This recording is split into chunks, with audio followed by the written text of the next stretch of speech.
اللہ الرحمن الرحیم۔ Welcome to my channel. میرے پیارے سے ناظرین کو خوش آمدید۔ دیکھتی آنکھوں اور سنتے کانوں کو بنت عابد کی طرف سے السلام علیکم ورحمۃ اللہ وبرکاتہ۔ آج میں آپ کے لیے جو کہانی لے کر آئی ہوں وہ ایک لڑکی کی کہانی ہے۔ وہ لڑکی جو کہ معذور ہے مگر بہت ہی پیاری انسان ہے۔ تو کہانی کا آغاز کرتے ہیں۔ نازو کا نام اس کے ماں باپ نے یوں ہی نہیں رکھا تھا۔ وہ تھی ہی اتنی پیاری اور نرم و نازک کہ دیکھنے والا پیار کیے بنا نہ رہتا۔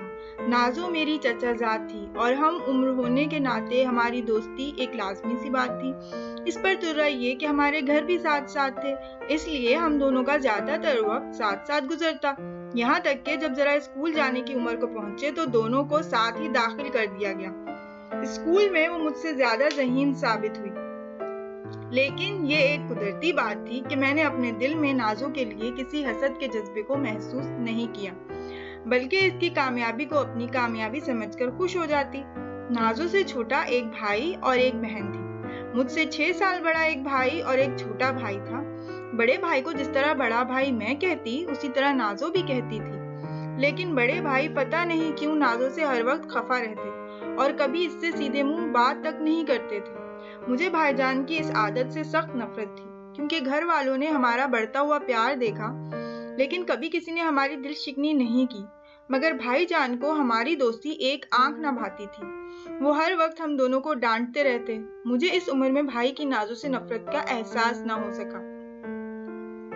ہم انہیں بڑا سمجھ کر ان سے دب کر رہتے تھے۔ مجھے اچھی طرح یاد ہے جب 7 برس کی عمر میں نازو پر پولیو کا حملہ ہوا اور چچا چچی کی دعائیں اور ڈاکٹروں کی دن رات کی کوششیں بھی اسے معذوری سے نہ بچا سکی۔ جب وہ کئی دنوں کے علاج کے بعد چچا کی گود میں ان کے چھلکتے آنسوؤں کے ساتھ گھر میں داخل ہوئی تو سوائے بھائی کے سبھی کی آنکھیں اشک بار تھیں۔ مجھے اس پتھر دل انسان کی حقارت بھری آنکھیں اچھی طرح یاد ہیں، جن میں رحم دلی نام کی کوئی چیز نہ تھی۔ تب سے مجھے یقین ہو گیا کہ بڑے بھائی نازو سے حقیقی نفرت رکھتے ہیں، لیکن اس کی وجہ آج تک میری سمجھ میں نہ آ سکی۔ وقت دھیرے دھیرے گزرتا رہا۔ ہم دونوں 5ویں کلاس تک پہنچ گئیں۔ شروع میں ہم دونوں کو اسکول چچا خود پہنچایا کرتے تھے، پھر ہم دونوں خود ہی جانے لگیں، کیونکہ نازو کو ویل چیئر پر بٹھا کر اسے اسکول پہنچانا ایک دوست کے ناطے نہ صرف میری ذمہ داری تھی بلکہ اس میں میری خوشی بھی شامل تھی۔ ہم دونوں کی دوستی کو دیکھتے ہوئے ہمارے گھر والوں نے باہر لان کی جانب کھلنے والا ایک کمرہ ہمارے حوالے کر دیا۔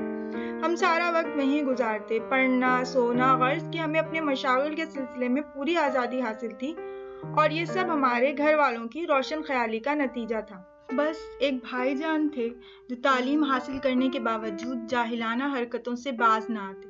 میں کبھی نازو کو لان میں لے جاتی یا وہ اسے کہیں بھی دیکھ لیتے تو اس کی دل آزاری سے باز نہ آتے، بلکہ معذور ہونے کا تانا دے کر اس کے غم میں مزید اضافہ کرتے۔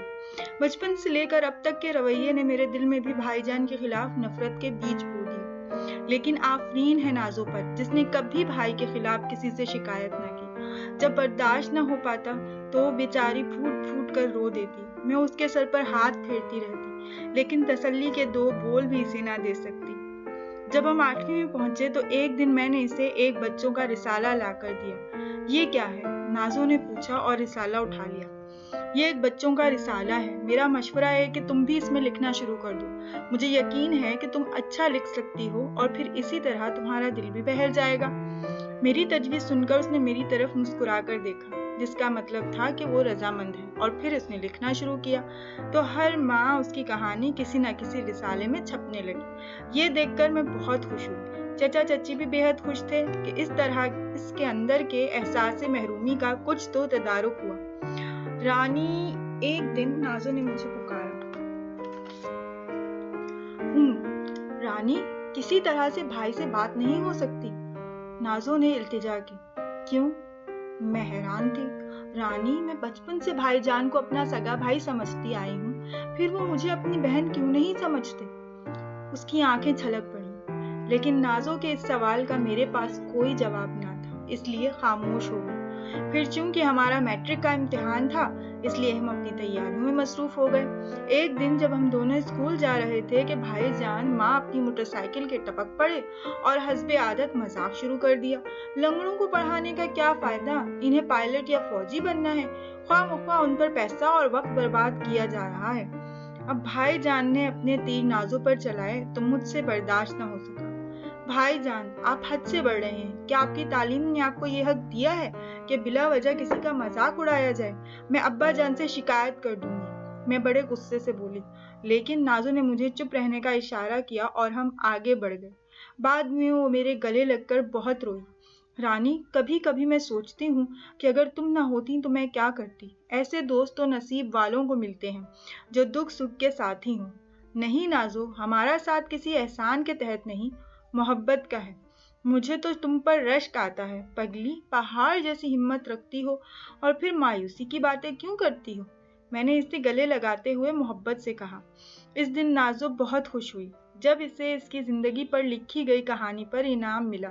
سب گھر والے اور خاندان والے اس سے ملنے کے لیے آتے رہے، نہ آئے تو بس میرے بھائی جان۔ اس کہانی کی چند سطریں میرے دل کو لگی کہ کسی کا بلا وجہ دل نہ دکھائیے کہ اس فعل سے اللہ ناراض ہوتا ہے، اور آپ بھی کبھی اپنے دل میں سچی راحت اور خوشی محسوس نہیں کر سکیں گے۔ ایک دن ہم اپنے کمرے میں پڑھنے میں مصروف تھے کہ چھوٹے بھائی نے آ کر یہ خبر سنائی کہ بڑے بھائی کا ایکسیڈنٹ ہو گیا۔ یا اللہ خیر، نازو کے منہ سے نکلا۔ میں نے جا کر امی سے تصدیق چاہی تو ان کا رونا ہی اس بات کی تصدیق تھا۔ کافی دن بعد جب بھائی جان صحت یاب ہو کر گھر آئے تو ویل چیئر پر بیٹھے ہوئے تھے۔ بھائی جان کو دیکھ کر سبھی کی آنکھیں اشکبار تھیں۔ نازو بھی ہمدرد اور رحم دل لوگوں میں شامل تھی۔